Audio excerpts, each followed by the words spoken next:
배영문 목사님? 아니. 서정관 목사요. 예? 서정관 아, 목사. 서정관 목사님. 알겠습니다. 제가 뭐라고 수들 박수 많이 하겠습니다. 반갑습니다. 오늘 함께 은혜 나누고 사는 것은 그 마태복음 19장하고 그다음에 누가복음 10장에 보도하면 그 율법사가 굉장히 율법사는 성경을 많이 알고 있는 그 율법사거든요. 그분들이 예수님께 묻습니다. 어떻게 하여야 과연 내가 영생을 얻을 수 있겠습니까? 그런데 그들은 두 율법사는 근심하면서 가버렸거든요. 그럼 왜 그가 근심하게 갈 수밖에 없었는지 그 의미를 알아야 되겠죠. 그러니까 그 마태복음 19장에 얘기하노라면 그가 그래요. 네 이웃을 사랑하라 했어요. 이웃을 사랑하라 했더니 뭐라 그래요? 사랑을 자기가 다 했다거든요. 무엇을 질문부터가 틀렸어요. 무엇을 내가 행해야 되는 게 아니거든요. 믿어야 되거든요. 그 속에 있는 의미를 알아야 되는데 그걸 몰랐다는 것이거든요. 그래서 가난한 자에게 주님 말씀하셔요. 그러면 가난한 자에게 다 나눠주라 했어요. 너희 것을. 그건 당연히 가난에 대해서 모르겠죠. 그럼 가난의 의미가 뭐냐? 마태복음 5장 산상수에서 말씀하셨죠. 뭐라고 말씀하셨냐면 심령이 가난하다 했거든요. 그러니까 심령이 가난한 그 의미가 과연 뭐냐? 한번 보자. 이거 그게 푸터코스거든요. 푸터코스인데요. 푸터코스죠. 푸터코스는 이 심령이 가난하다는 얘기는 정말로 나는 누가 나를 도와주지 않냐면 그 어떤 거 나를 할 수가 없다는 그 의미거든요. 푸터코스 그 가난의 의미가. 그랬을 때 너가 마카이오스 복 있는 자라 했고 그 상태가 네가 헨호 바실리아톤 우라노 네가 천국이라고 그렇게 말씀하셨거든요. 그러면 심령이 가난한 얘기를 한번 보자고요. 이 심령이 가난한 얘기를 이 상대적으로 가난한 것은 뭐냐면 페넷이 가난이거든요. 페넷이란 것은 내가 예컨대 오늘 일을 나가서 10만 원을 벌었으면 내 힘으로 할 수 있는 거거든요. 그러니까 이건 도저히 할 수가 없는 상태가 심령이 가난이거든요. 오늘 또 우리 회장님도 말씀하셨듯이 그 마음이 중요하다. 그 카르디아 그 마음이 굉장히 중요하거든요. 그런데 그 부자 청년과 또 누가복음 19장의 선한 사마리에서 그 청년이 또 똑같이 물었거든요. 영생을 어떻게 갑니까? 그래서 물었더니 그는 주님이 뭐라 그러세요? 네가 강도 만난 자가 예를 들었어요. 네가 강도 만난 자가 돼야 되는데 네가 뭐를 도겠다고 그러니? 다시 말해서 우리는 거반 죽지 아니하면 절대 안 됩니다. 성경에 많이 나온 게 죽어야 된다. 자기 부인에 대해서 많이 나왔잖아요. 거반 죽어야 내가 사마리아 예수로 온 사마리아의 그 여인을 잡을 수가 있거든요. 왜냐? 사마리아인들은 그 앗수리에 피가 섞여가지고 만약에 함께 식사만 해도 추리를 당했기 때문에 그렇기 때문에 반드시 내가 거반 죽어서 나는 강도 만난 자다. 그걸 내가 자인식을 가지셔야 된다는 얘기죠. 다시 말해 난 나싱이 돼야 되고 아주 티끌 아파리가 돼야 되고 정말 저는 할 수가 없네요. 그 상태 됐을 때 주님이 손을 잡는다는 의미거든요. 그러면 예수님이 우리가 저 신부 신랑을 우리가 다들 고를 때 대부분 보면은 다 스펙을 보잖아요. 또 뭐 사자 보고 또 아파트 키, 자동차 키 그런 것들 다 보거든요. 이 신부가 신랑을 선택할 때는. 그런데 말입니다. 우리가 주님을 신랑을 맞이해야 된다면서요. 그런데 신랑 그 스펙이 어떠냐면 세상에 예루살렘에 그 정규대학도 있고 전문대도 많이 쓰는데 학교도 하나도 나오지 않았어요. 그 예수 신랑이라는 사람이. 또 형제는 많아요. 또 직업은 또 뭐예요? 목수 아들이에요. 또 그리고 아버지는 사생자예요. 또 이사야 53장 보니까 그 예수를 보니 누가 봐도 어디 고개를 돌릴 정도로 볼품이 없어요. 예수가. 그 예수가 왔다니까요. 그 신랑을 우리가 잡아야 되는데 우리의 정신이 있으면 정신이 맞다면 현재 잡을 수가 없어요. 그 거반 죽은 자가 됐을 때 그때 손을 잡을 수 있거든요.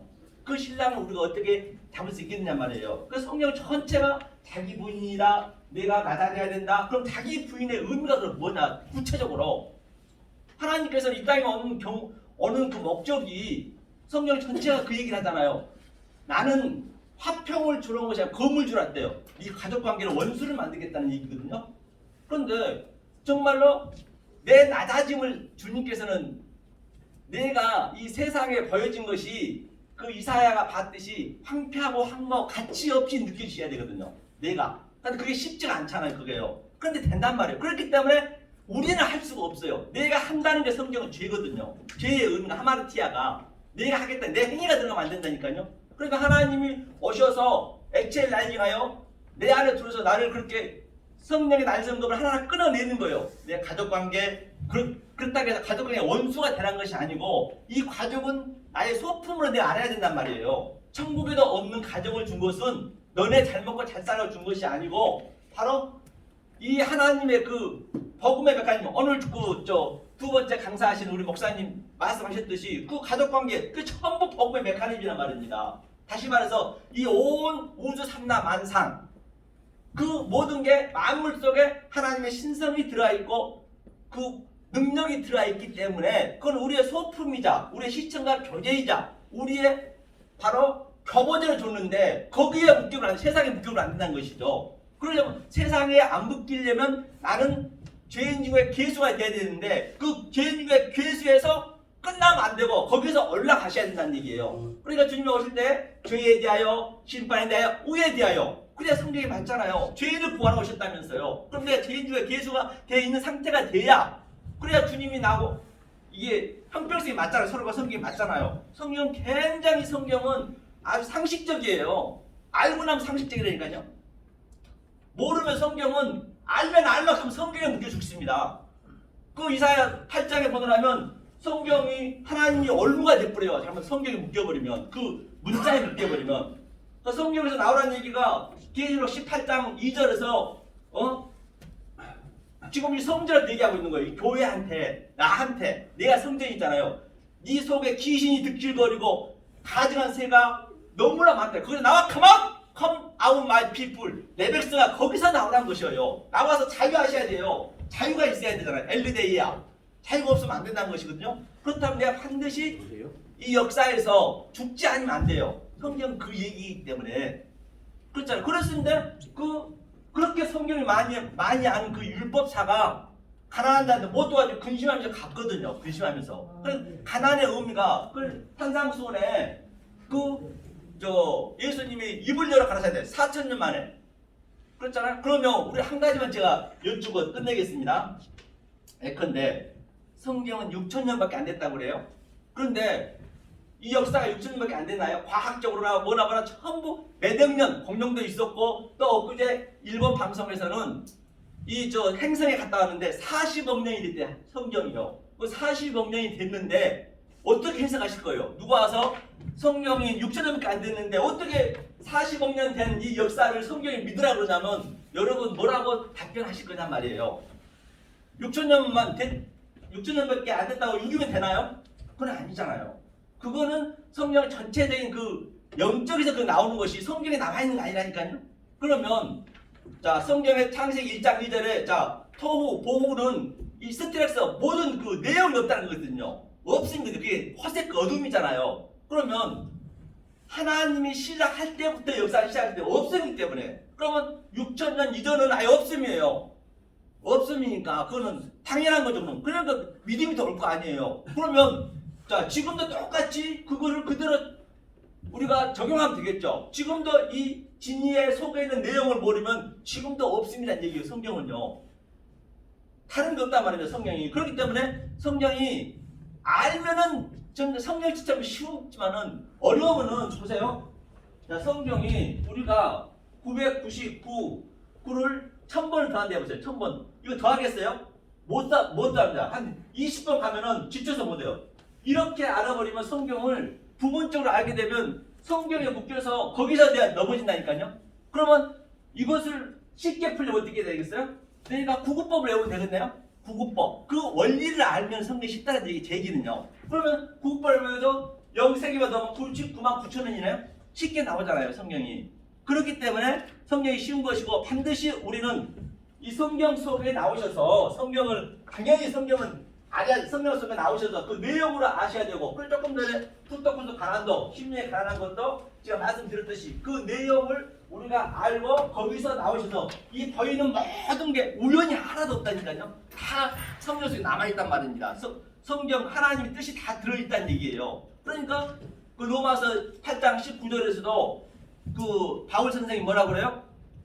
모든 이 피조물들이 하나님 아들이 나타나기를 이게 나타나다가 아포칼립식스거든요. 계시를 주기를 바로 아포카라도키아 아주 간절하며 거대하며 지금 그 아들가 그래 나는 저 나무는 저 꽃나무는 우리 가족은 또 나의 무슨 사건이 나타나면 그 사건 속에는 반드시 하나님의 뜻을 함유하고 있는데 그 뜻을 알려달라는 얘기예요. 그러니까 탄식하면서 지금 그 바울 선생님이 얘기하고 있는 것이거든요. 그렇기 때문에 조금 전에 제가 오픈 말씀드렸듯이 그 선한 사마리아에서 똑같은 얘기고 거반 죽어야 그래야 그 메시아가 기름을 주고 포도주를 주잖아요. 피를 주잖아요. 똑같은 의미잖아요. 그랬을 때 이 심령이 가난함의 의미는 바로 나는 할 수 없음을 알려주는 거예요. 나는 죄인 중에 죄인입니다. 그게 이 땅의 증인이 되는 삶이라니까요. 다른 게 없다니까요. 나는 할 수 없습니다. 나는 낯생입니다. 아파릅니다. 죽음입니다. 더스트 먼지입니다. 바로 이 고백을 해주면 다들 높이 올려가지 않은 게 우리 모든 역사잖아요. 그럼 나는 그 죽으면서 거반 죽으면서 하나님의 증인의 삶을 그대로 내가 증인하는 거란 말입니다. 그걸 하다 오란 것이 하나님께서 이 땅을 잠깐 왔다는 인생 나그네 여기 꿈이라니까요. 여기는요. 여기 꿈이고 여기는 환상이란 말이에요. 꿈이기 때문에 꿈속에서 그냥 잘 살라면 어떻게 돼요? 내가 꿈속에서 살면서 어제 꿈 꿨는데 내가 너무 착한 일 많이 했고 서울시장 상 받았는데 그 상이 있는 거냐고요. 아니 내가 대통령이 돼가지고 꿈속에서 아이고 그날 아침에 아주 머리 부스 바르고 청와대 갔는데 나 대통령이라 문 열어 하면은 청와대가 열릴까요? 감옥문 열릴까요? 우린 역사는 잠깐 왔다 인생 나이를 꿈이란 말입니다. 그렇기 때문에 여기는 불이 활활 타오르고 있는 땅지 감옥 얘가 지옥이에요. 그래 러시 누구냐 자기 사이들한테 농담을 얘기했다 하잖아요. 그렇기 때문에 선지자는 성교는 전도는 이 역사에서 이 말씀을 선포한 자들은 여기가 불이야! 불났어요! 장로님 불났습니다! 집사님 불났어요! 불이야! 빨리 나오세요! 여기가 지옥이면 처절히 우리는 알려주셔야 그래 사는 거라니까요. 없어요. 그냥 농담으로 여겨버리면 같이 죽습니다. 그러니까 너스를 그냥 데리고 오는 거예요. 그런데 하나님이 얼마나 우리를 사랑하냐는 말입니다.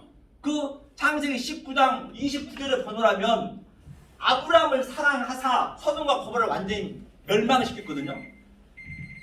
네, 그러면 말미암아 네 감사합니다. 이렇게 마치겠습니다. 아이고 죄송합니다. 시간을 많이 드려야 되는데 아이고 뭐 제가 하는 게 아니라 저도 모르게 돼서 우리 서정관 목사님 예, 제가 했어요. 먼저 서정관 목사님 맞으시죠?